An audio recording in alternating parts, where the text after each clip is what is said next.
உங்கள் பிரார்த்தனைகளுக்கு பதில் கிடைக்கவில்லையான்னு நீங்க எப்போதாவது ராத்திரி படுக்கையில புரண்டு புரண்டு படுத்திருந்ததுண்டா? மனசுல ஒரு பாரம், கண்ணுல ஒரு ஈரம், ஏன் எனக்கு மட்டும் இப்படின்னு ஏங்கியதுண்டா? இந்த வெள்ளிக்கிழமை உங்க வாழ்க்கையின் போக்கையே அடியோடு மாற்றக்கூடிய ஒரு ரகசிய துஆவை நான் உங்களுக்குச் சொல்லப் போகிறேன். இது வெறும் வார்த்தைகள் இல்லைங்க, இது ஒரு மந்திரம்னு சொல்லலாம். ஆனா இறைவனின் அருள் நிறைந்த ஒரு சக்தி வாய்ந்த பிரார்த்தனை. ஆம், ஒரே நாள், ஒரே துஆ, ஆனா அதுக்கு அப்புறம் நீங்க பார்க்க போற மாற்றம் உங்க கண்களை நம்ப வைக்காது. உங்க வாழ்க்கையையே தலைகீழா மாத்திடும்.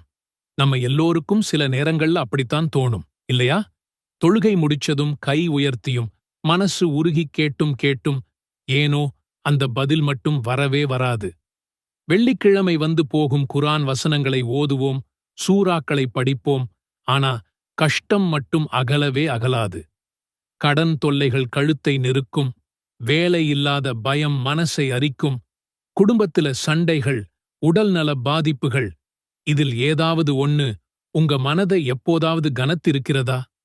இறைவனிடம் கேட்பதற்கு முன்னாடி நம்ம உள்ளத்தை சுத்தமா தெளிவா வெச்சுக்கணும்னு நாம மறந்துடுறோம்.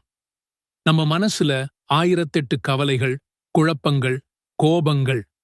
அப்போ நாம சொல்ற வார்த்தைகள் வெறும் உதட்டளவுல தான் இருக்கும், உணர்வற்றுப் போயிடும். அல்லாஹ் கேட்பான் அப்படின்னு சொல்லி நம்மளை நாமே சமாதானப்படுத்திக்கிறோம். ஆனா நம்ம நாவு ஒரு பக்கம், நெஞ்சம் மறுபக்கம்னு இருக்கும்போது எப்படிங்க அல்லாஹ் நம்ம துஆவை ஏத்துக்குவான்? இந்த இடைவெளிதான் நம்ம பிரார்த்தனைகளுக்கு பதில் தாமதமாவதற்கான முதல் காரணம். இரண்டாவது, வெள்ளிக்கிழமையோட சிறப்பு நேரம் என்னன்னு பல பேருக்கு தெரியறதே இல்லை. நபி ஸல்லல்லாஹு அலைஹி வஸல்லம் அவர்கள் என்ன சொல்லியிருக்காங்க தெரியுமா? வெள்ளிக்கிழமையில அசர் தொழுகையிலிருந்து மக்ரிப் தொழுகை வரைக்கும் ஒரு நேரம் இருக்கு. அந்த நேரத்துல அல்லாஹ்விடம் நல்லதை கேட்டா அவனுக்கு உடனே கிடைக்கும். இது ஒரு சின்ன வாசகம்.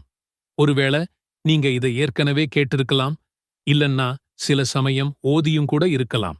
ஆனா இந்த வெள்ளிக்கிழமை அதை ஒரு குறிப்பிட்ட நேரத்துல, ஒரு குறிப்பிட்ட முறையில நீங்க செஞ்சீங்கன்னா அதோட தாக்கம் பன்மடங்கு அதிகமாகும்.